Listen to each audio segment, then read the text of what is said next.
Elon Musk, believe kay BBM sa internet project. Ayan nga po, isa sa pinakamayaman sa buong mundo at ang may-ari ng Starlink ay napabilib po sa kabutihang kalooban ng ating Pangulo.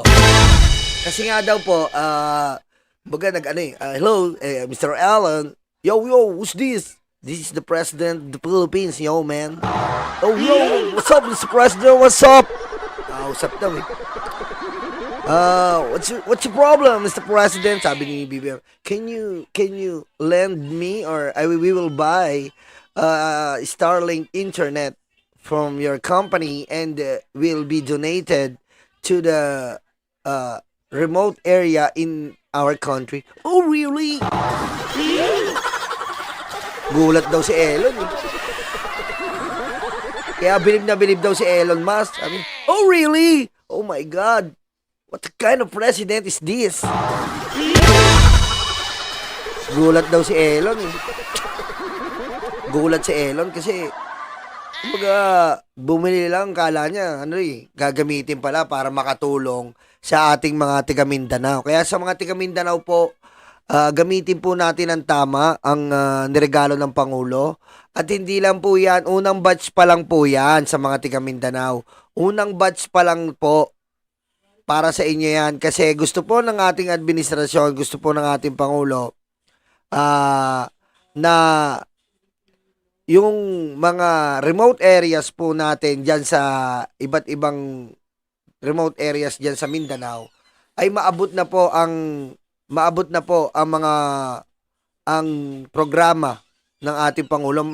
Malalaman nyo, di ba, kung nangyayari po. Hindi yung puro fake news na nakakarating sa inyo. Okay? Ayan po yung kay Elon Musk. At dumako naman tayo dito at ang bali-balita, ito po. Doc, tanong ko lang po, what is the significance of this extension of BMMC dito sa Region 4? Okay, so it's really significant kasi currently mas reachable na yung mga patients natin, especially here in Calabarzon area. They don't need to go to Quezon City to get their refill of medications as well as... Ayan po ito pong Veterans Memorial Medical Center ay pinapaliwanag niya po na magkakaroon na po ng hindi na pwede kayong lumuwas. Gumagawa na po sila BBM ng mga mapupuntahan ng ating mga veterano. Pakinggan nyo pa po. Nag-expand na din kasi yung magbibigay na din ng facilities such as yung laboratories for our veteran patients. Not just our, so makikater na yung not just the active but also the veteran patients here in residing in Calabarzon area. Oh, yung mga tiga Calabarzon na matatanda dyan, na veterano. Diba? Ayan po ang galing talaga ng yan ang mga team ko. Ayan po si Stephen, isang team namin na pupunta po. Ayan, nakita nyo ang target namin ngayon, yung mga yung mga extension po na ginagawa ni BBM. Parang yung National Kidney po, ay parang po yung tinayo niya sa Pampanga. Ngayon naman po, ukol naman ito sa mga veterano. Hindi na kayo kailangan lumuwas, mga tiga Calabarzon. Magkakaroon na po dyan ng bagong proyekto na naman ng Pangulo. Pakinggan nyo to So, hintayin na lang nila na dadalhin yung mga medication. Currently, nag-start na naman din. So, yun, eventually, dadating na din lahat. Ano, Doc, yung madalas na iniinda ng ating mga elderly, lalo na itong mga veterans? Actually, ay, mga veterans para sa inyo to. Mabuhay po kayo lahat. Pag veteran patients, more on, may mga medications such as for high blood, diabetes, and also yung mga joint pains, body pains, yung mga usual sa elderlies din kasi they're very fragile and prone to trauma din, no? Mensahe po para kay Pangulong Bongbong Marcos Jr., Doc.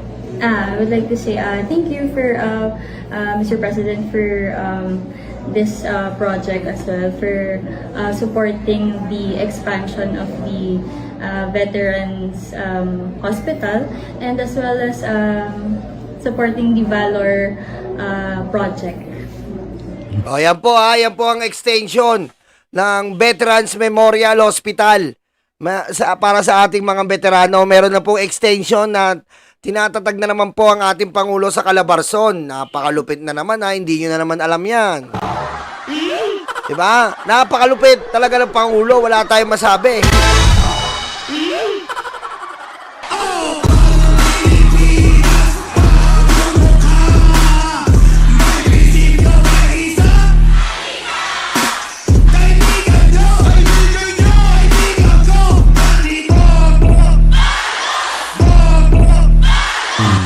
Eto na po nga po, para matapos na ang istorya, para matigil na ang mga pagkakampi-kampiyan, eto na po ha, meron po tayong insider.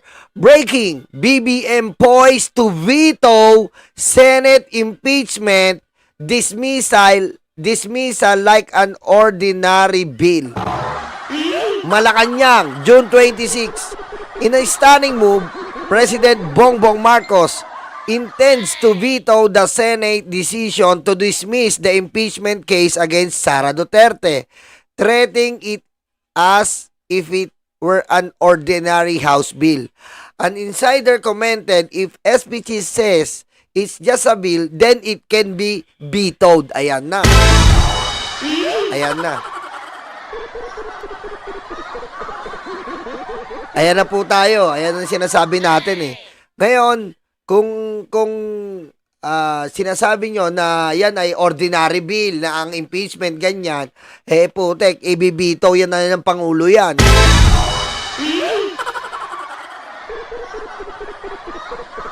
Diba? Kasi, ewan ko sa mga senador natin, kukupal-kupal eh. Diba? Ngayon, eto na. Eto na, dumako na po tayo dito. Eto na, pakinggan muna natin to, si Attorney Bukoy. Good afternoon po, sir. Hello. Attorney Bukoy, how did the prosecution reply to the defense's prayer to dismiss the articles of impeachment? Ang sinabi ho namin, yung grounds that she cited for dismissal, walang batayan. Oh. So dapat, ma-deny. Walang batayan, yung grounds for dismissal, yun ho yung diniscuss ko kanina. Yung one-year ban rule, she was not afforded due process, Senate is not a continuing body, yun ho kaninang diniscuss ko, na mali ho lahat eh. So dapat i-dismiss. Hindi dapat hindi bigyang pansin. So may prayer po yung prosecution na mag-trial na po tayo. Yes. Dapat yung no prohibited motion pero ilang beses na po nasagot. Ayan na, meron pong prayer na ang prosecution na mag-trial na. Kailangan na po tayo mag-trial. At kaya ko pa nalakihan yan kasi nga may papakita uli ako sa inyo.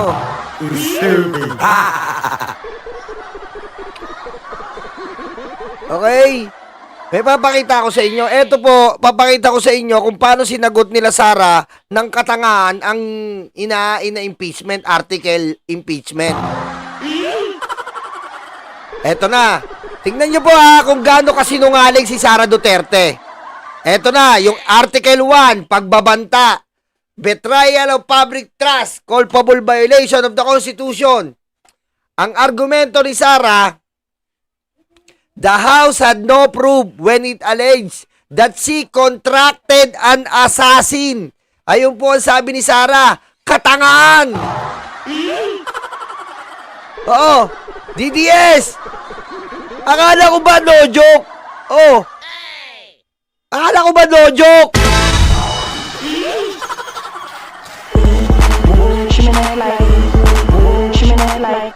Tagalugin ko ha. Ang Kongreso daw po ay walang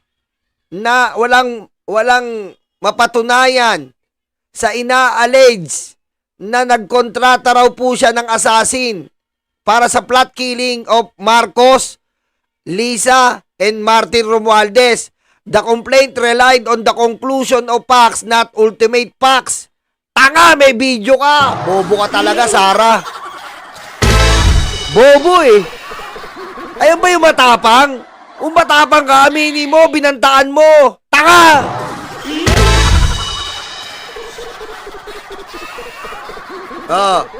Eto naman yung sagot ng House. Duterte admitted in several interviews that she hired an unnamed assassin.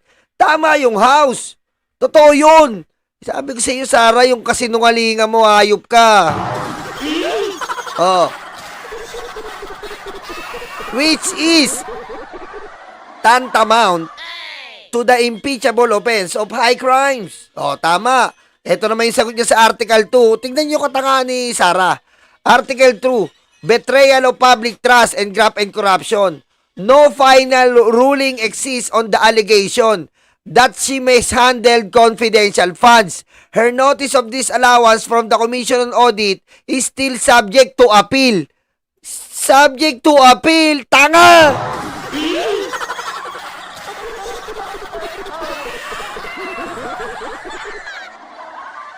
Ilang beses ka nang inahainan ng disallowance? Hindi mo pinapansin. Engot!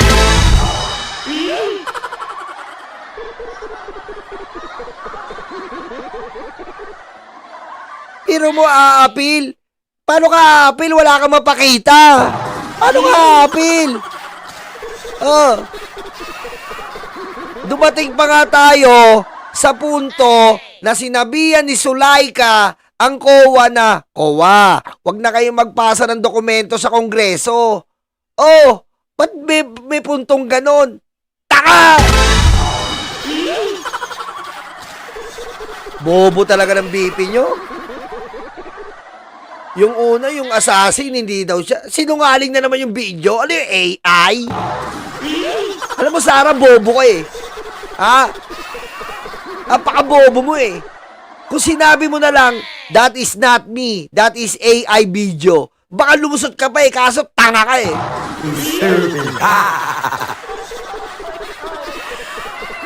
Oh.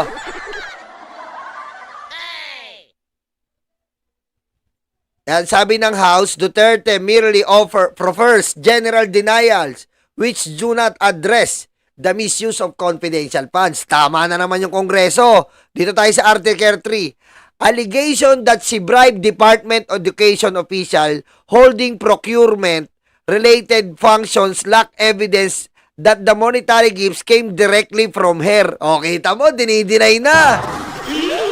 Oh. Bobo naman nito. Ang bobo talaga nito. Sino ba magbibigay ng 50K kay Mercado? Ha? Sino ba magbibigay ng 50K? Eh, napapaligiran sila ng Davao Group. Oh, sino magpapakilo sa Davao Group? Kay Sulaika, kay Gina. Oh, kay Gina Acosta, sa mag-asawa. Oh, sino magpapakilos doon kundi ikaw? Taka! Taka talaga eh. Bobo. Wala daw bribe na nangyari. Eh, okay lang sana kung si Mercado. Sarah, ang dami mong sinuhulan. Sino magsusuhol sa kanila? O sabihin mo nang hindi ikaw, yung Davao Group, ikaw pa rin yun.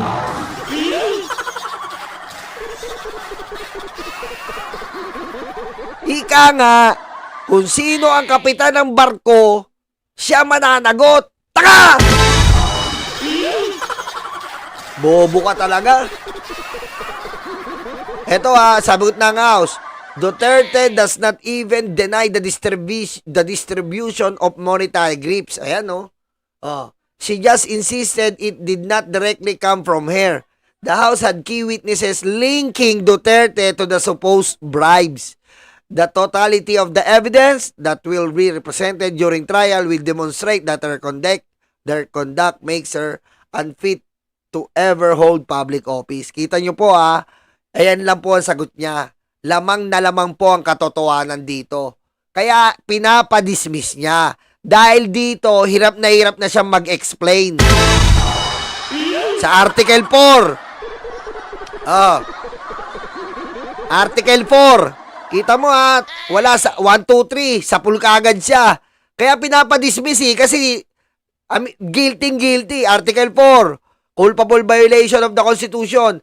Allegation of her unexplained wealth are based on hearsay and she insisted it was mystifying for the complaint to consider former Senator Antonio Trillanes' supposed exposés as gospel truth.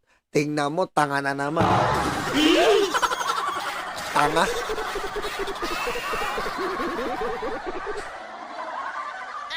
Paanong yung unexplained wealth mo? Yung pagta-travel mo nga lang eh. Magkano na, tanga kayo eh. Yung pagkuha nyo nga kay Capman, 150 million a month, tinatanga mo ba Pilipino? Oh, wala na oh. Oh, wala na. Wala na. Sapul na naman. Oh, eto yung iniingatan nila yung bank account. Oh, sabi ng Kongreso, the allegations are not mere hearsay, but based on Duterte SAL-N, which is part of records, while Duterte has joint account with her father, former Rodrigo Betlog Duterte. These were not reflected in SAL-N, which is an indication of failure to make an accurate declarations of assets. Trillanes' copy of Duterte's bank records were also corroborated by then Deputy Ombudsman Melchor Carandang. Totoo yan. Yung nalaman ni Melchor Carandang, yun din po yung nalaman ni Trillanes. Nagja-jive sila. Kaya sinibak ni Digong si Carandang. Oh, talo na naman. Sabi ko sa inyo, lahat malaman eh. Kita nyo? Pansin nyo? Lahat ng article, sapul si Sara. Kahit anong piliin mo, sapul si Sara. Sabi ko sa inyo, lalo na itong Article 1. Itong Article 1, mahirap i-deny yan. Sapul siya dyan, Article 1. Putik video yun eh. Pinagbanta mo yung presidente. Article 1 pa lang, sapul ka na dyan eh. Oh. Article 1 pa lang, sapul ka na dyan, hayop ka. Oh. Dito na tayo, sana na tayo. Article 5, high crimes. Allegation of her involvement in extrajudicial killing in Davao are based on uncorroborated and questionable testimony that was unsupported by evidence. She tried to cast doubt on the credibility of retired Davao Police Officer Arturo Las Cañas. Ayan, patay ka na ngayon. High crimes. Eto rin, malaman to. Malaman din tong high crimes. Kasi nga, paano hindi malaman? Yung tatay niya, nasa ICC. So, magko-corroborate to. Kung yung tatay nito nasa ICC, mamamatay na tao na pamilya talaga to. Oh. Yan ang argumento niya. Pambobo na naman. Napakatanga mo, Sara. Kita nyo, wala talagang lusot. Oh, Article 6. Betrayal of public trust, violation of the Constitution, high crimes. The House did not specify how exactly she committed acts of political destabilization. She accused the chamber of punishing her for being critical of the Marcos administration. O, kita mo?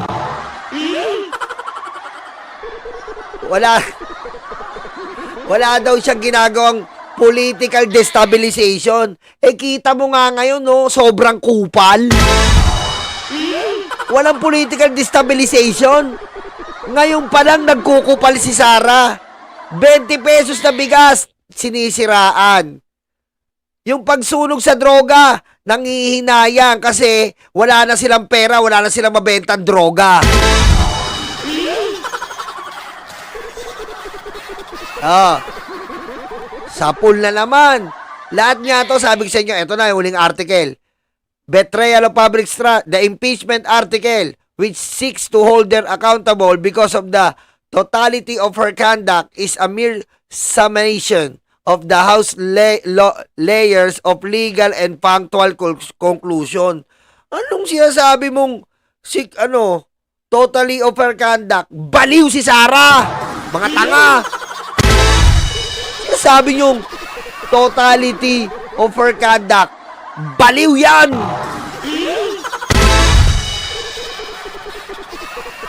Ha? Baliw si Sara. Anong totality? Total na baliw.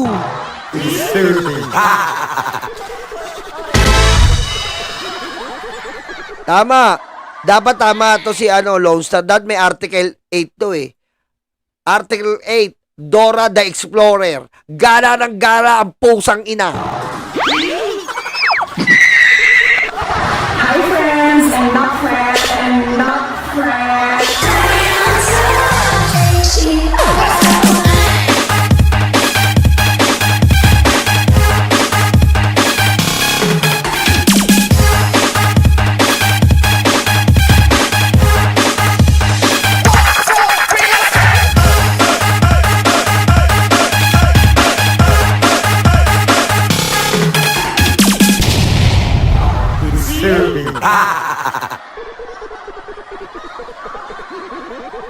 Ang prayer ho ng prosecution is to deny the dismissal and to proceed to trial. Yun ang naman ang gusto natin eh. Yun ang gusto ng bayan eh. Biro mo yun nang i-dismiss mo? Ganon nang gusto nilang i-dismiss? Lahat ng article malaman? Ganon nang di-dismiss nyo? Sigurado kayo? Yan ang sasabihin nyo sa taong bayan na i-dismiss? Eh lahat yung guilty si Sara doon? Ilabas ang ebidensya. Ilabas ang ebidensya ng prosecution and then ilagay ang ebidensya niya. Oh. Thank you. We will now hear from Earl Tobias of IBC 13. Hi, sir. Good afternoon po, attorney. Attorney. Ay, sorry. Hi, sir. Sir, attorney, connect ko lang dun sa tanong na hindi nga po na for the prosecution, hindi na fulfill ni Vice President Sara Duterte yung dinedeny niya to, pero bakit? Isa po dun sa mga rason na nabanggit niya sa answer ad cotelem ay wala namang limitasyon sa kung kailan o kung gaano dapat kabilis yung paggastos ng confidential funds patungkol po dun sa 125 million. So, attorney, i-consider niyo po ba yun again another tactic ng pang-technical? Kasi o ganito, no? Hindi lang ho naman pinag-uusapan kung gaano kabilis ginasta. Saan Yes. ginasta? Yun! Yung confidential and intelligence funds ho, ay para sa particular na layunin. It is for a specific purpose. Yung lumabas ho doon sa mga hearing ng Committee on Good Government, yung Blue Ribbon Committee, lumalabas na hindi para sa ganoon layunin yung pinagkagastahan eh. Hindi lang ho yung bilis. Nakakadagdag lang yung bilis. Ang bilis mong ginasta, pero hindi para sa layunin na dapat doon mo ginastos. Kita mo? Confidential fund, binili ng upuan. Boba!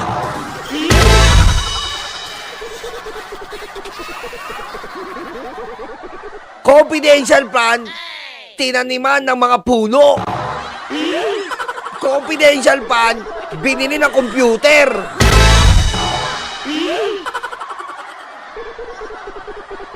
Oh.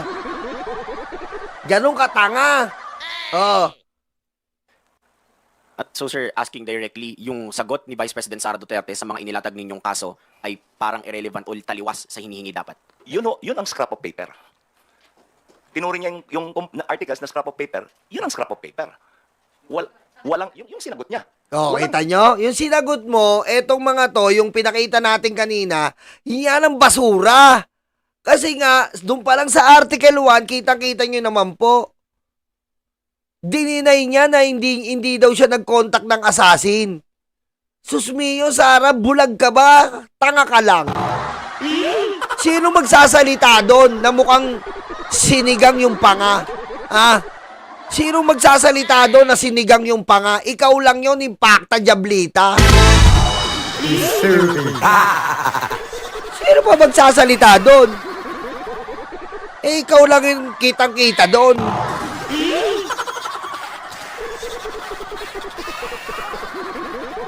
Oh, tapos bibigyan mo na ngayon ng meaning yung no joke. Paano mo bibigyan meaning yung no joke?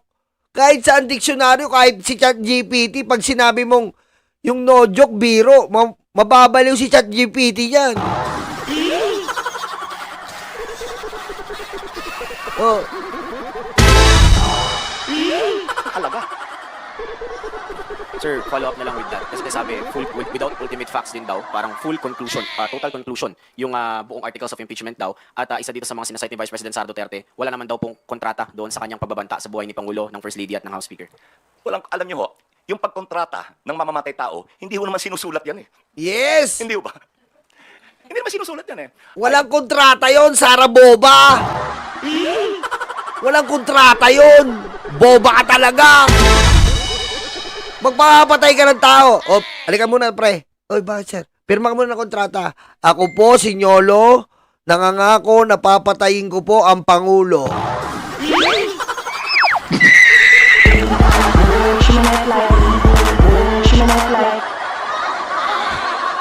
Meron bang gano'n, Sara?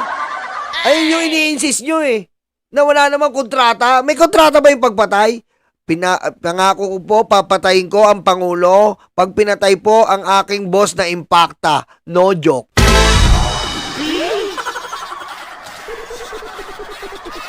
Bobo. Agree to kill, etc. Wala ganun eh. Kasi illegal eh. Eh siya na rin yung nagsabi, kumontrata ako ng asasino ng mamamatay tao. Oo. Hindi naman sa amin ang galing yan, sa kanya. Oo. At inulit pa niya. Hindi ba? Another interview, inulit niya. Kung maalala nyo, nung una yung sinabi niyan, na ipapapatay ko, may kinontrata na ako, no joke. No joke. So anong kontrata ang pinag-uusapan natin? Tanga, Sara! Tapos ka na ngayon!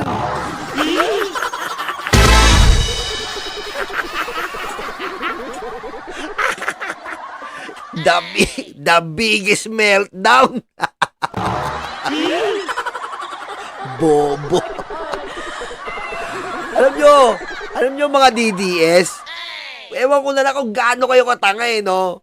Hanapin nyo sa dictionary yung no joke. Hanapin nyo. Kapag yung no joke, hindi totoo, ewan ko na lang.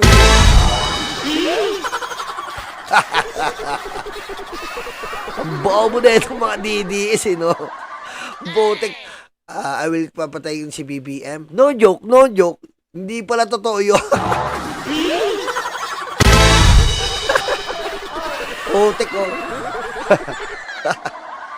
Botek, oh.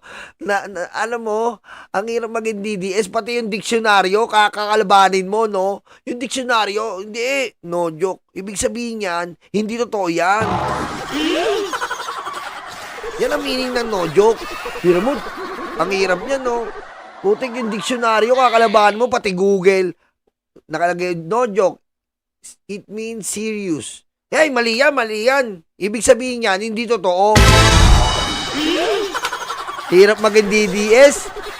Hoy, Direct Freddy, shout out! Mag-subscribe kayo ha, sa kapatid natin, Direct Freddy.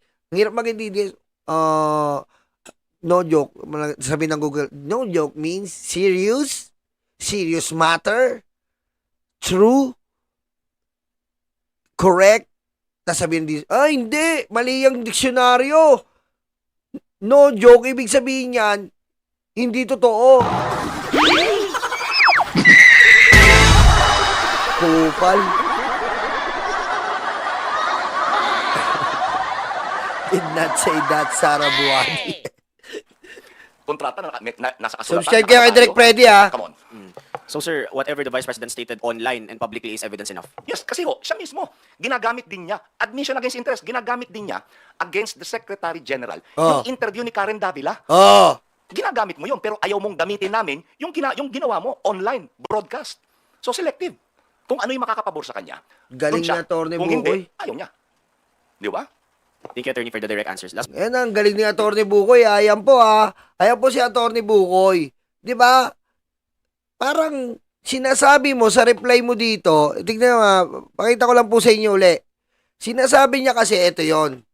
Ito talaga, yari siya dito eh. Yari po talaga siya dito, yung violation talaga to. Ayan, no? The House had no proof. Ito yung pagbabanta.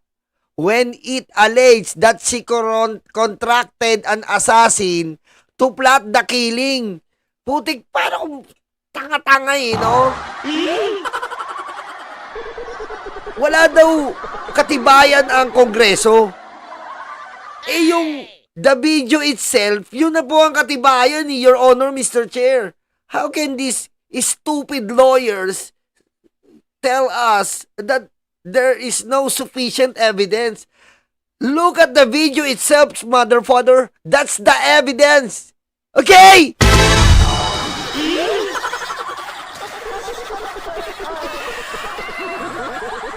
Biro mo the complaint relied on the conclusion of facts, not ultimate facts. Ayaw po, impacts to. Iba pa pala yun. No? Galing talaga ng mga abogado sinungaling, eh, no? Meron pa sila yung conclusion of facts. Hindi daw yun yung ultimate facts. Mga infacts to. Hayop. Hayop, no? Gara ng reply ni Sarah, pantanga. pantanga, dininay, bobo ka, dininay mo, sinabi mo. Lahat ng buong Pilipino na panood yun. Ibig sabihin, kung sinabi mo na lang AI yon, may dahilan ka pa. Bobo ka eh. Magpapalusot ka na lang, tanga pa eh. Hindi daw yun. Tanga mo, Sarah. Paka-basic, no? Your Filipina page. Yung evidence itself, yung video itself. Yung admittance niya doon sa video, that's the evidence. Ano ba itong mga lawyer na to? Salamat ka, nag-rugby lang ako noon. Kung di ako nag-rugby, nakagraduate ako ng abogasya.